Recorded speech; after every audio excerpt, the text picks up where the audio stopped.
Hello, everybody. Wendy Byford here. I am your Legal Shield Legal Services Specialist and ID Shield Identity Theft Protection person. I'm here today with April Dawn.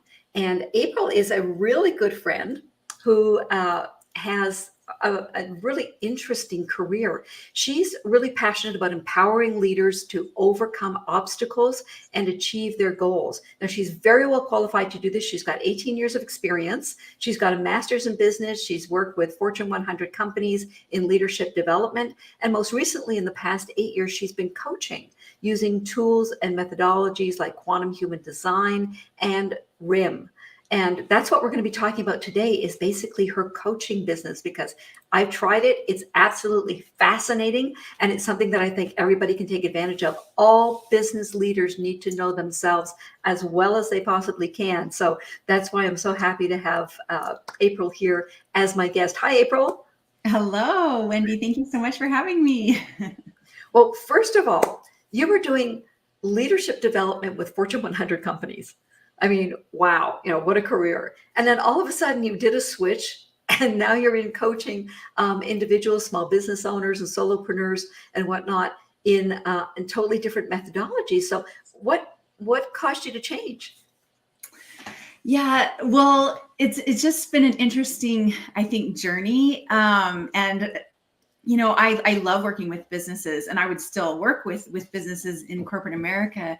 But I think the focus that I really wanted to take was more, a little bit more, I don't know, I guess maybe a little bit less accepted in the business world. Like we think of like professional development, very structured and very, outward facing. And I really think like there's so much that we need to know about ourselves. And I'm not saying professional development doesn't do that, but there's a few little tools that seem to be a bit more, I don't know, on the woo side of things, if you will. Right. And I just felt very drawn to them. And so, so that's what got me interested in human design and really into RIM, which stands for Regenerating Images and Memory. And so, yeah. Wow, that's amazing. I actually have a T-shirt that says "Don't poo-poo the woo-woo." I love that. A long time ago, because I'm with you. I think there's so much that we don't know, and we have been trained to be to use our scientific side of our brain to look at the numbers and the figures and everything has to be so scientific. And with that, we've thrown out all of the knowledge that came down from our ancestors. Yeah. And that really, I think, is a pity, because we would be so much better integrated if we could figure out how to bring those two sides together. Oh, I totally agree. And so, for me, it's just about accessing the magic that is you. And, that might not be well received by so many people in, corporate America, if you will. So, but yeah, talking about ancient wisdom and all of the things that we no longer, that we're sort of, I think, learning and reaching into, that's been lost for a little while. But yeah, there's just so much inherent wisdom and knowledge that we can access, Right. So you've really studied two specific tools to help you coach your business owners and your solopreneurs. So let's start with quantum human design. Explain to the people who are watching what quantum human design is.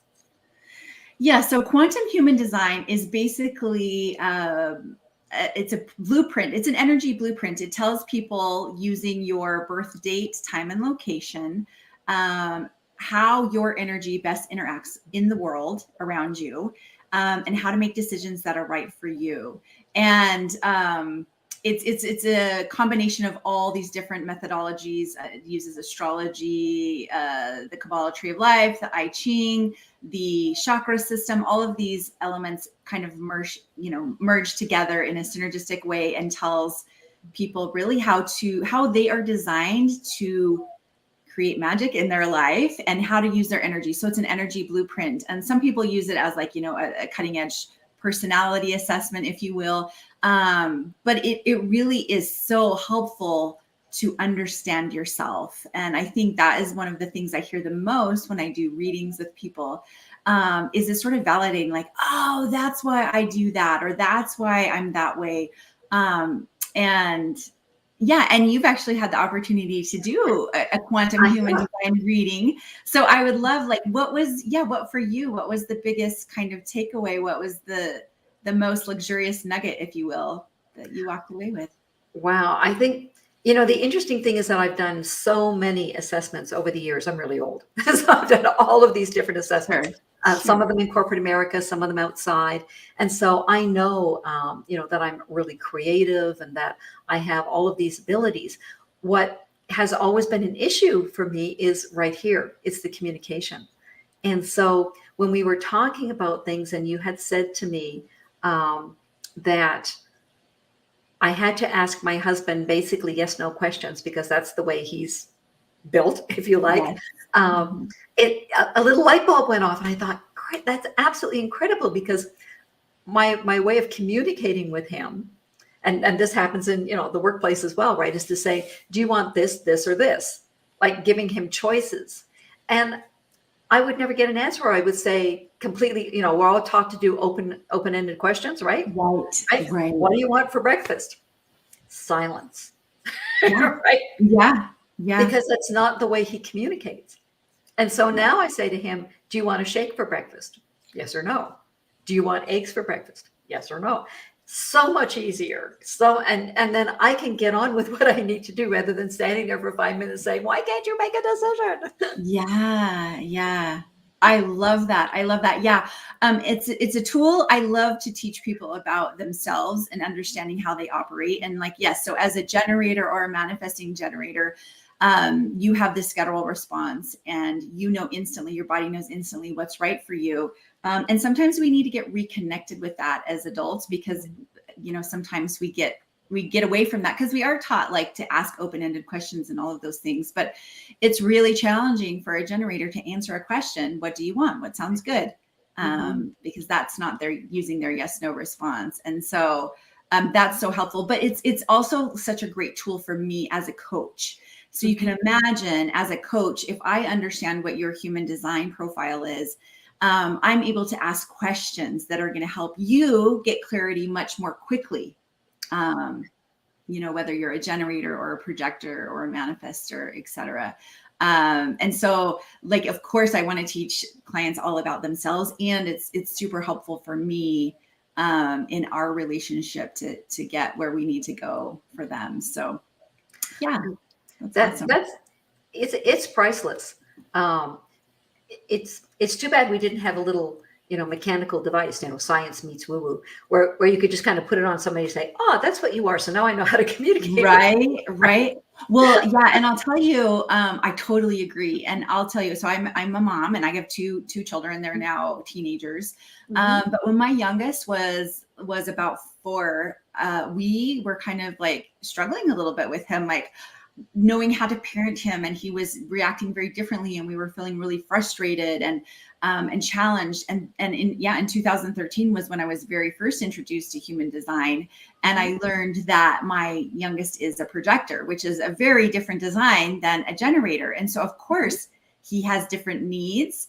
He responds to his energy has, operates differently. We need to communicate with him differently, all of those things. So as a projector, when he feels recognized for his value and he's invited into the conversation, into the activity, etc., wow, parenting him became so much easier, and everything kind of made sense. And so it's any relationships, it's beneficial to know how your human designs operate and how they might be different. So this sounds like it would be an absolutely invaluable tool for teams.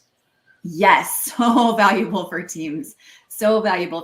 Yes, I would love to work human design with teams. That would be amazing. I haven't done that yet. I've worked with many parts of teams, but I haven't actually come in and shared, how they all can work together better. And it is, at the end of the day, sort of creates a lot more compassion, I think, for each other, because you understand, like, where your strengths are, how you're designed to operate, what your needs are, And when you have clarity about that for everyone, it just seems to run much more smoothly, so yeah. Absolutely. Well, let's move on to RIM, because RIM is something I haven't experienced, but I've heard some really good things about it. Yeah. So RIM stands for Regenerating Images and Memory, and it was created by a woman by the name of Dr. Deborah Sandella, who is a psychotherapist. And I'll tell you, it was just sort of, the universe has its ways of working, and I don't even know for sure what led to the serendipitous events that led me to become interested, to become a trainer, all of those things. But I received an email and I watched this demonstration and I was like, oh my gosh, I have to learn this amazing tool. And so really what is so amazing about RIM, it's an exercise that uses your whole brain and your body to access emotions that are trapped in your body and to release them. And so, and it really shifts the way you feel about things foundationally. And so, for example, people often say, wow, I have been working on this issue for 10 years in therapy, and I feel different now after one session working with you, or something like that. So it's amazing. It's this magical thing that really, because your subconscious knows what you need. And it's often like we feel a little focused about, it's this thing that keeps getting in my way, or I keep having this feeling, and it's, are related around, trust or love or money or whatever. And the thing is that's our logical brain trying to make sense of it. And maybe it's right, and most often it's not. Right. And so when we can go into the subconscious and actually act the system that is there, magic happens. And so basically it's spending time. It's a closed eye activity. You use your imagination, and there's no way to do it wrong. It's interesting that what comes up, no two sessions are ever the same. And it just kind of dissolves things at the root and literally rewires your neurons to feel differently. It's interesting. I worked recently with a client, and we were meeting every week. We met for about, I think, 6 to 8 weeks, which isn't always the norm. But with that particular client, felt like that was needed, and had always felt a lot of anger in their life. And they told me, I actually went to look for the anger. Like I was actively seeking to find the anger in my body, and it was gone. It's gone. I can't find it. And I thought, wow, that's amazing. Yeah, that's so amazing. So it's interesting. I've heard of people working with trauma victims using EFT, using tapping. Yes. So is this kind of like that, where it can help people who have experienced trauma and then it's basically in their cells? Yes, absolutely.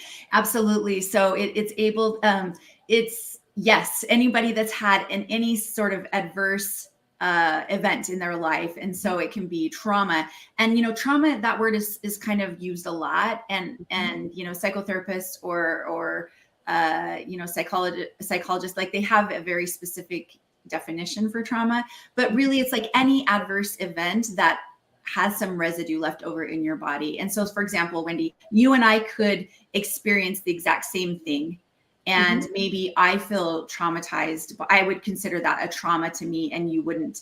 And so that's the thing is lots of things with residue in the body. And yeah, really learning, like really having someone help you access that, unlock it, and change the way you feel about it at a foundational level is, I often tell people, like, it's magic. It's a magical tool.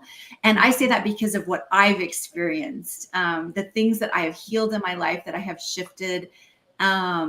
It's a magical thing. I don't know how to explain it any other way, which to a lot of people can feel very woo, very, very unscientific, and very all of those things. And yet that is my experience. And clients have said the same. So yeah. How wonderful. So how do you kind of decide what tools you're going to use when you're coaching somebody? So if somebody comes to you and says, hey, I'm a solopreneur. I've hit 6 figures, but I'm kind of stuck, right? And there's any number of ways that they can go. They can go, I need a business coach to figure out, what are the systems I need to put in place? Who do I need to hire?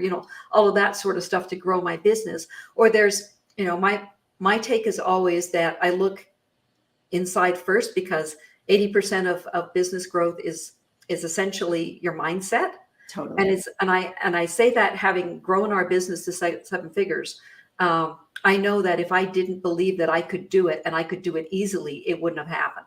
Yes. Right? So, so sometimes people say, hey, I've got to get my mind, sorted out first, and then I can worry about, what tools and whatnot I need to use. So how do you figure out when somebody comes to you and says, hey, I feel like I'm blocked. I think like I'm stuck, I'm plateaued at this level. How do you figure out what to use, what to do with that? Yeah, that's a great question. I love it. And I think that's where the magic comes in. Is so like I do have a lot of tools. Like I'm talking about quantum human design and RIM, and they're my favorite. But I also have things like 360 feedback and strengths finders and heart math and ego coaching tools that I use a lot. And so I love what you're saying about really doing the introspection first, because I too believe that when we are misaligned internally, we can put in the best systems in place. We can have the best employees. We can, have all of the things that are going to be good business practices. And yet we're not going to be successful in the way we want to, because there's something still holding us back. And so really having a conversation with the client, I typically just use my intuition and I'll know like instantly, let's do this. Let's do this. Sometimes I'll give suggestions about these are some options we can look at. What do you feel most drawn to? But really there's just, it's so interesting. I can usually tell right away, this is what we need to do. This is what we need to do. This is what I think we need to do. And it's that experience of what has worked well for others in similar situations and intuition. And I'll tell you this, the thing I've learned when I've worked with a lot of different people and a lot of different backgrounds and a lot of different industries and businesses. And the thing is that most people face similar challenges. Like we think it's all so unique and we think it's all so different. And I get that it feels that way because that's how it's designed to feel. And it's not. And so chances are, no matter what it is, I've probably seen something similar in someone else. Well, you've got so many years of experience that I'm sure that you can look at somebody and say, I think I've got this. Yeah. So and sometimes it's a little interesting when I'm talking to someone and they're telling me all about their challenges and their frustration and where they're feeling stuck. And I just feel like this like giddy inside. I'm so excited because I'm like, oh, I can totally help you. And I don't want that to, I'm always like, I have to be really careful because I'm like, I swear I'm not excited that you're challenged or you're feeling frustrated or whatever. But it's like the delight rises in me because I'm aware that I can totally help them shift out of whatever they're experiencing. And yeah, it'll change their life. It'll change their life. So that has to be very comforting for them because at least they know that they've got the right person. You can help me. So let's do this. Yeah. Well, I hope so. I think so. I think that's true. And I feel that. So yeah, wonderful. Yeah. Well, this has been an absolute delight. We're going to put how you can get hold of April in the show notes. So go there and we'll put her contact information in there. And before we wrap up, April, what are some last minute nuggets that you can share with our viewers as to, if they're struggling with something, what's one thing that they can do that would really help? Oh, let's see. Gosh, there's so many. I know. I'm sorry. I'm putting you on the spot. Yeah, there's so many things. I think one thing that is really helpful is find a friend that you can talk to about what your challenges are, and not a friend that's going to like help you get spun up in like a victim mindset or like, an at the mercy state, but really a friend that can challenge you and help you look at like, are the things that are coming out of my mouth actually going to be helpful in any way? Because, our thoughts and our words, and they have so much power and they literally create our reality. And so as I'm saying, something that I feel stuck about and chatting about it. Are those things helpful? Are those thoughts helpful? Is the way I'm talking about it helpful? And so hopefully you all have someone in your life, that can be that sounding board and that person that can challenge you and help you and support you in that way. And if not, I strongly encourage you, go get a coach. I'm here, or go find a coach that you feel like is a great fit for you, because I'm going to tell you, everyone, no matter what level you're at, would benefit from working with a coach. So yeah. I absolutely agree. I've had some awesome coaches. I still have coaches today. Yeah. That help with everything. And the one thing, you're absolutely right when you say that the words coming out of your mouth have so much power, and your thoughts have so much power. The Yes. question that I always ask myself if I'm getting into something and I can kind of feel it is I have to stop and say, what am I not seeing? If this is happening, there's something there that I'm not seeing. And so what is it? And then it becomes like a hunt, like a puzzle, right? There's something out there that I haven't seen yet. So yeah. Which I love that. It reminds me of a saying I always have when things get challenging, is like to be curious, not furious. Right. Approach it with curiosity. So it's like there's something happening here, and it's trying to teach you something or push you in a direction. And rather than getting angry, what can I be looking for to learn? So yeah, I love that. Perfect. Well, thank you so much. I really enjoyed having this conversation with you. Everybody, please take advantage of having some conversations with April. She is amazing. And if you are a business owner and you are stuck, she is definitely going to be able to help you. So reach out to her. I'm going to put her contact information in the show notes. Thank you so much for watching, everybody. And I'll see you on the next interview. Take care. Thank you.